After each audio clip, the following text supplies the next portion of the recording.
ชื่อกิติพัฒน์เสาเวียงฮะชื่อเล่นชื่อนุกเป็นดีไซเนอร์ของแบมบูซอรัสจริงๆมันเป็นสิ่งที่ต่อยอดมาหลังจากเรียนจบก็คือได้เรียนเกี่ยวกับไม้ไผ่ตอบสนองความชอบตอนเด็กแล้วก็เป็นสิ่งที่ได้รับการยืนยันกับตัวเองว่ามันเป็นสิ่งที่เราชอบแล้วก็สามารถทำได้จนแบบมาถึงจุดที่ทำงานรวมกลุ่มกับเพื่อนอาจจะเป็นตอนนั้นอาจจะเป็นแบมบูซอรัสที่ยังไม่ได้รวมตัวฟอร์มทีมเป็นบริษัทขนาดนี้แต่ว่ามันคือการเริ่มต้นของการทำงานไม้ไผ่ที่ทุกคนค่อยๆเรียนรู้องค์ความรู้บางอย่างมันไม่ได้ถูกสอนมาตอนที่เราเรียนแต่ว่ามันถูกเรียนรู้ตอนที่เราทำงานทั้งการเจอกับลูกค้าการทำสัญญาการบริหารต่างๆรวมถึงกระบวนการขั้นตอนทุกอย่างมันเป็นสิ่งที่เราได้จากการเติบโตแล้วก็การเรียนรู้จากการเป็นแบมบูซอรัสถ้าเริ่มเลยมีความคิดเกี่ยวกับการสร้างบ้านไม้ไผ่ตั้งแต่ก่อนเข้ามหาลัยตอนที่มาสอบสัมภาษณ์เข้าธรรมศาสตร์จริงๆแล้วมันก็เป็นความทรงจำที่แบบเหมือนเพิ่งนึกได้ตอนที่ทำแบมบูมาสักพักว่าเราเคยตอบว่าจริงๆแล้วอาคารไม้ไผ่มันเป็นสิ่งที่อยู่กับประเทศไทยมานานแล้วตอนเด็กไม่มีความรู้เกี่ยวกับอาคารไม้ไผ่แล้วก็สงสัยว่าทำไมเราถึงไม่ออกแบบอาคารไม้ไผ่ให้มันเป็นเหมือนอาคารปกติ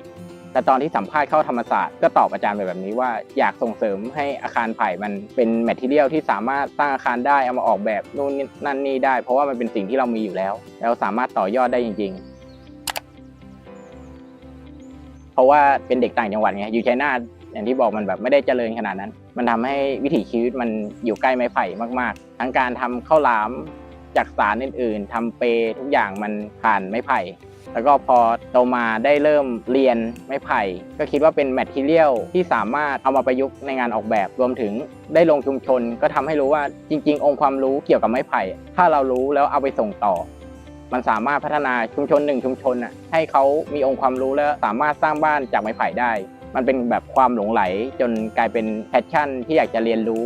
แล้วก็ส่งต่อให้กับชาวบ้านก็เลยเป็นจุดเริ่มต้นถ้าถามว่าชอบเพราะอะไรก็ชอบเพราะว่าการออกแบบมันไม่มีขีดจำกัดใช้ความสนใจเวลาสนใจอะไรบางอย่างจะจมไปกับสิ่งนั้นแล้วก็พยายามหาคำตอบสิ่งนั้นแบบหาเหตุและก็ผลของมันว่าทำไมมันถึงต้องเป็นอย่างเงี้ยแล้วถ้าเกิดมีใครบอกว่าไม่ก็จะไม่เชื่อจนกว่าจะได้ทำจนถึงทางที่มันจะไปไม่ได้หลักการแรกก็คือสนใจอันไหนก็ทำต่อไป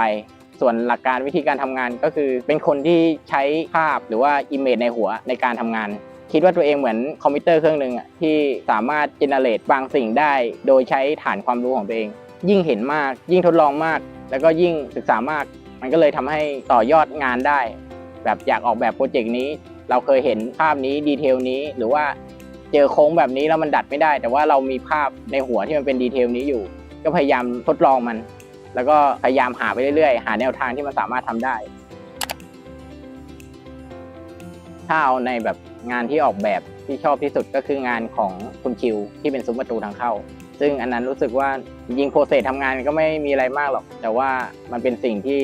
ได้สร้างผ่านโน้ตฮาวของอาคารไม้ไผ่ทั้งการใช้ไผ่ลำเล็กทำโค้งเป็นอาร์คทั้งการใช้ฟอร์มที่มันดูเป็นอินโนเวชันก็เลยชอบตัวนั้นแต่ว่าถ้าถามลงมาอีกก็คือชอบงานที่ได้ลงชุมชนก็คืองานที่ไปสอนชาวบ้านอย่างเช่นยุมาชาอันนั้นเป็นงานที่ได้ทั้งออกแบบแล้วก็ไปสร้างกับชาวบ้านได้ให้ความรู้กับชุมชน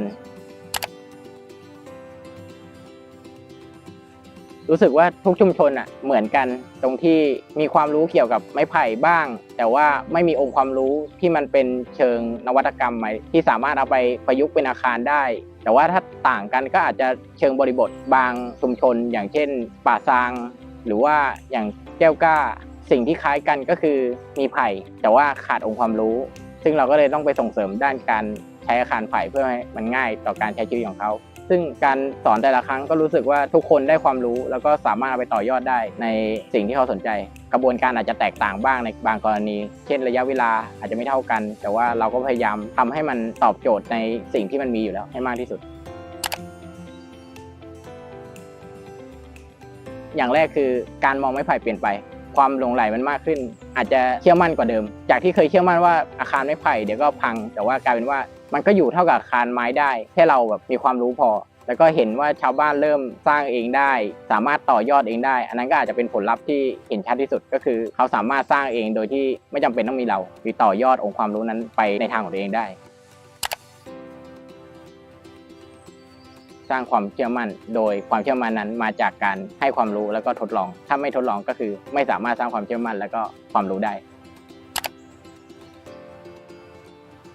รู้สึกว่า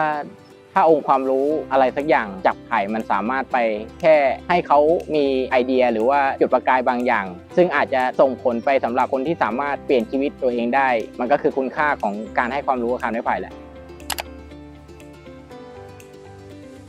เราได้ทดลองทุกไอเดียผ่านการทดลองทำกับชาวบ้านไม่ใช่แค่เราเห็นแล้วเราอยากให้เขาทำแต่ว่าเราลงไปทำแล้วก็ทดลองแล้วก็ได้เห็นความผิดพลาดไปพร้อมกับเขาได้เรียนรู้ความสำเร็จไปพร้อมกับเขาอันนั้นคือสิ่งที่เราน่าจะได้จากการลงทุน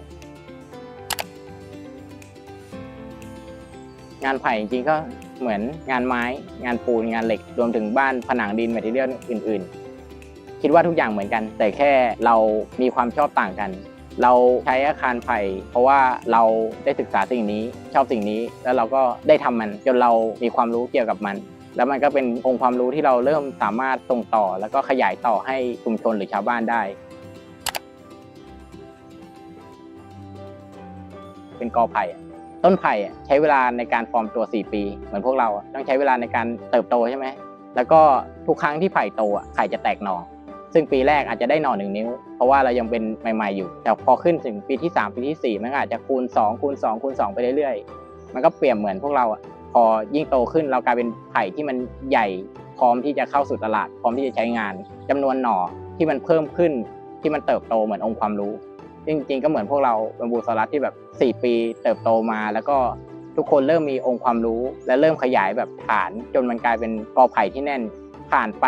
จำนวนปีเยอะขึ้นจำนวนกอเราแน่นขึ้นองค์ความรู้เราแน่นขึ้นไม้ไผ่เราแข็งขึ้นอันนี้ก็อาจจะเป็นภาพของบัมบูซอรัสที่มองไว้ในอนาคตทุกคนอาจจะถึงจุดที่แข็งแกร่งพอแล้วจนสามารถแยกกอแล้วก็สร้างกอใหม่ของตัวเองได้แบบทุกคนสามารถส่งต่อแล้วก็สร้างสิ่งที่ตัวเองแบบอยากทำสิ่งนี้ต่อยอดสิ่งนี้แล้วก็พัฒนาของตัวเองแล้วก็ให้มันเป็นทางเลือกของตัวเองไม่จำเป็นต้องฟิกว่าต้องอยู่ในกอนี้ตลอดไปแค่ขอให้ทุกคนจำว่าจุดเริ่มต้นมันมาจากกอนี้ก็พอ